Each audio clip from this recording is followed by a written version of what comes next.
네, 국내 증시로 초점 맞춰서 전략 나눠보겠습니다. 김종우 연구원과 함께 위즈인베스트 김영철 팀장 모셨습니다. 어서 오세요. 네, 안녕하세요. 네, 어제 우리 시장에서도 역시 엔화 약세에 대한 여파는 계속해서 나타나는 모습이었습니다. 이제 좀 내성이 생길 때도 되지 않았냐라는 사람들의 볼멘 소리가 많이 들려요. 시장 판단 어떻게 하십니까? 일단 뭐 내성이라는 단어를 이제 써주셨는데요. 네. 기본적으로 이제 내성이 생기려면은 그 엔화에 대한 부분들을 불식시킬 만한 모멘텀이 있어야 되는데 네. 그러한 모멘텀이 없다. 그러니까 그거 말고는 시장에서 이제 주목할 만한 이슈가 없다라 보니까 시장에서 호재거리보다는 이제 악재거리에 좀 민감하게 반응을 한다라고 좀 보시면 좋을 것 같고. 그게 이제 엔화에 대한 부분들이 아닐까 이렇게 좀 보고 있습니다. 그리고 엔화 같은 경우에는 지금 뭐 해외 뭐 증권사에서 이제 뭐 국내 증권사나 해외 증권사에서 전망들이 계속 나오고는 있지만 단기간의 이슈는 아니고 중장기적인 이슈로 조금 해석을 해야 되지 않을까 이렇게 좀 보고 있고 중장적인 이슈라고 하면은 방향성은 어느 정도는 정해져 있다. 그리고 엔화 약세에 대한 부분들은 방향성은 정해져 있는데 중요한 거는 이제 속도의 문제다라고 이제 좀 보시면 좋을 것 같거든요.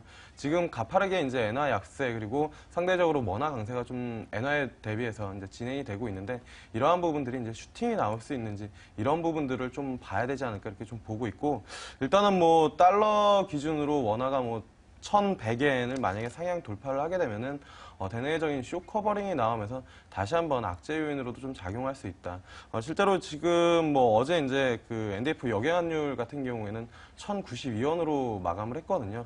그렇기 때문에 만약에 1,100원이 돌파가 된다라고 하면은 개인적으로는 시장이 한 번 더 출렁일 수 있지 않을까 이렇게 좀 보고 있고요. 그리고 이제 가장 문제는 뭐냐면은 이 엇갈린 그 선진 증시 쪽에서 이제 통화 정책에 대해서 국내 증시 그리고 국내 이제 통화 정책 쪽에서 이제 뭐 뚜렷한 대응책을 내놓을 수 없다라는 부분들이 계속 이제 그 심리적인 압박을 하고 있다라는 부분들이거든요.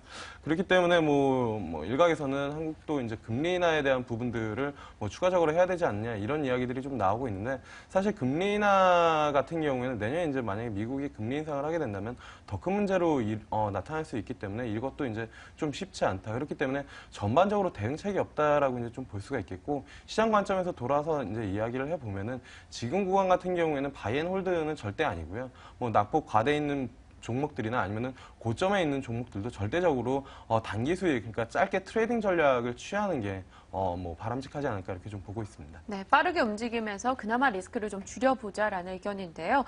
원화는 하락하고 원달러, 엔달러는 급등하면서 역시 환율의 삼중고는 시장에 부담이 되고 있는 상황입니다. 자, 시장 리스크 좀 더 이야기 나눠볼게요. 김 의원님은 어떤 점 예의주시하고 계십니까? 그러니까 예전에 이제 엔화의 이런 움직임은 실제로 실적으로 파급되지 않았거든요. 네. 말 그대로 환율 이슈로 끝났는데 이제는 이게 실적으로 파급될 수 있다라는 게 가장 큰 문제라는 거죠.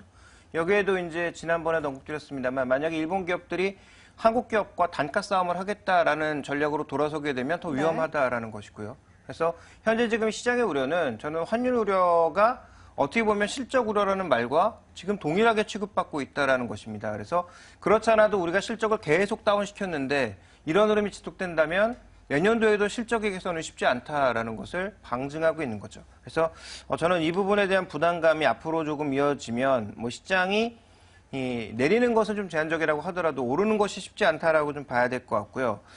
지금 우리가 그나마 마지막으로 기대를 걸 수 있는 방아쇠는 ECB의 추가적인 부양책, 그 다음에 공화당이 정말 시장을 위한 여러 가지 긍정적인 대책을 내놓는다라는 전제가 있어야 되는데 그 두 가지 전제가 채워지는 것이 제가 여러 번 언급드렸던 것처럼 11월 초, 즉 이번 주말에 채워질 것이기 때문에 이번 주말에 시장 흐름과 함께 정책의 강도를 잘 살펴보셔야 될 것 같습니다. 네, 내일 또 지켜볼 변수가 참 많이 들려올 것 같습니다.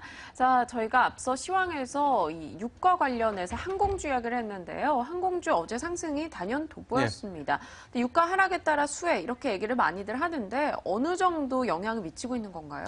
일단은 뭐 유가가 1달러 하락할 때마다 대한항공 기준으로 연간 한 360억 원 정도가 이익이 이제 좀 잡히고 있고 뭐 분기당으로는 한 90억 원 정도가 이제 잡히는 부분들인데요.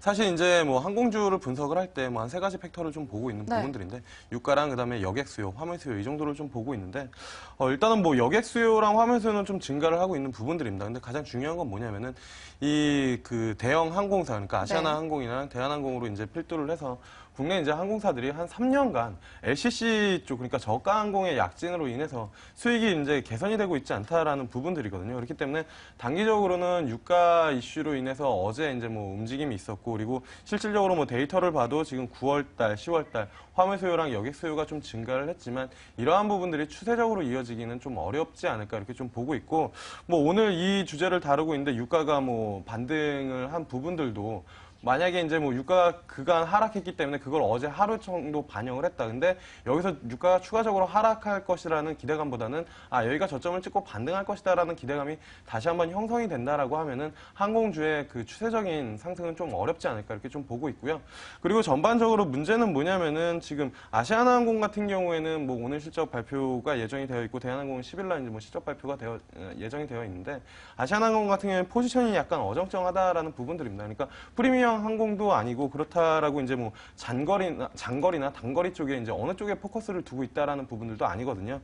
그리고 이제 뭐 대한항공 같은 경우에도 주가를 보시면 아시겠지만 1년간 지금 39,000원대가 강한 저항대이기 때문에 여기를 돌파하지 못하는 이상은 추세적인 상승은 좀 어렵다. 그렇기 때문에 항공주는 뭐 유가로 인해서 상승을 했다라고 해서 뭐 추격으로 하는 부분들이 아니라 절대적으로 좀 보수적으로 대응을 하는 게 좋지 않을까 이렇게 좀 보고 있고, 오히려 이제 상장되어 있는 LCC 관련 뭐 AK홀딩스나 아니면은 TA홀딩스 이런 쪽으로 좀 관심을 가지시는 게 좋지 않을까 이렇게 좀 말씀드릴 수 있겠습니다. 네, 알겠습니다. 항공주에 대해서 뭐 기대 자체는 좀 낮춰보자라고 이야기 주셨는데요. 김 의원님은 어떻습니까? 뭐 저가항공 이런 거에 대한 우려도 있지 않나요?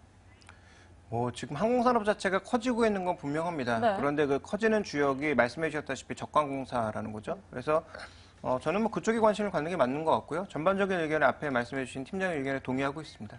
네, 알겠습니다. 자, 이제 시장 전반적인 전략도 나눠보고 또 김영재 팀장의 관심주까지 이야기 들어보도록 하겠습니다. 이제 주 후반인데요. 어떤 전략으로 대응하는 게 좋을까요?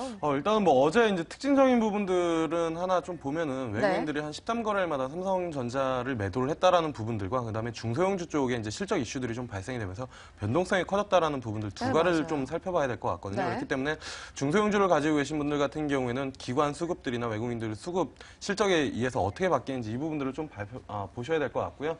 그리고 이제 전반적으로 관심을 가지시는 종목들이나 아니면 뭐 투자하실 종목들 같은 경우 실적 발표가 끝나고 4분기에 대한 기대감이 형성돼 있는 아니면은 뭐 매를 먼저 맞은 종목들 또는 이제 실적 발표가 견조하게 나온 이런 종목들을 좀 보시는 게 좋을 것 같은데요.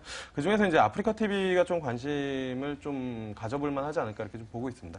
일단 실적 발표를 했었던 부분들 그리고 이게 뭐 실적이 시장 예상치만큼 긍정적으로 좀 나왔다라는 부분들이고요. 그다음에 이제 트래픽이 좀 지속적으로 확대가 되고 있고 일본에 진출을 한 이슈도 있습니다. 그리고 가장 중요한 부분들은 수급이 상당히 양호하다. 이 부분들을 좀 살펴보시면 좋을 것 같습니다. 네, 뭐 그 꾸준하게 올해 들어 상승을 보여주고 있는 아프리카 TV 오늘 관심주로 꼽아주셨네요.